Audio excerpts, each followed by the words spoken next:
whole square. Right? You agree with this? Okay. Now, what do we get on the left hand side? What kind of a sum is this? An plus 1 minus an, summation over all n. What is that called? Your basic calculus. You would have studied these kind of things in your series, right? It's called telescopic series, telescopic sum. What is happening here? Let's look at this. For t equal to capital T, you have f of x capital T plus 1 minus f of xt. Plus, for t minus 1, you have capital F of xt minus f of xt minus 1, and so on. So, this is basically, I'll write this here, f of xt plus 1 minus f of xt, that's the first term, plus f of xt minus f of xt minus 1, that's the second term, plus f of xt minus 1 minus f of xt minus 2, and so on. What is the last term? Last term will be t equal to 0, right? That will give me minus f of x 0. So what will happen? F of xt cancels, f of xt minus 1, f of xt minus 1 cancels. Everything cancels except the last and the first term, right? So this is f of xt plus 1 minus f of x 0. So let's write that.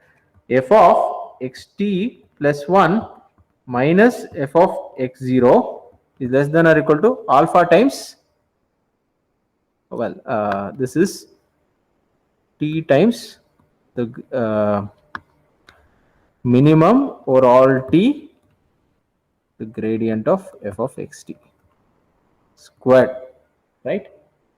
Do you agree? Okay. Now, let's plug in alpha here. So what is alpha?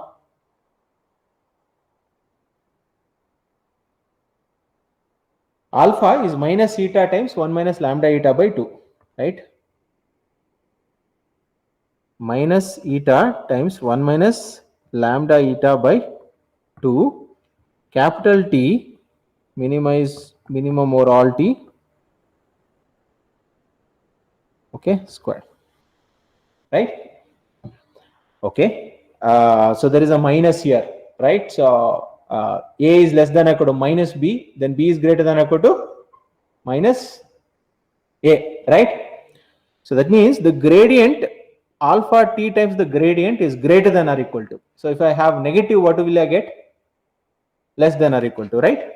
So this implies eta 1 minus lambda eta by 2 times t, minimum over all t, the gradient of f of xt squared. Okay. Now, right hand side is greater than or equal to left hand side. So if you have taken negative, it will be less than or equal to negative of the left hand side, right? So what is the negative? F of x naught minus f of xt plus 1. You agree? There was nothing wrong actually. It was fine. Good that I did something else, which also showed you the gap in terms of the gradient. Okay, so if I replace xt plus 1 by x star, what do you get? Suppose I replace this xt plus 1 by x star. Xt plus 1 will give you a function value which is larger, right? If I substitute x star, it gives me a function value which is smaller. So that means this is definitely greater than or equal to p star, because p star is the best, right? It's the bottom. You evaluate the function at any other point, it will give me a value larger, right?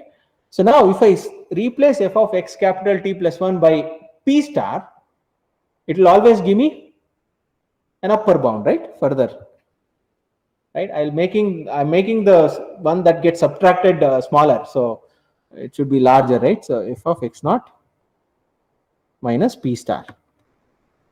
Okay, of course, I'm assuming that the function is well behaved in the sense there is a minima. Okay, so it's not like going down forever.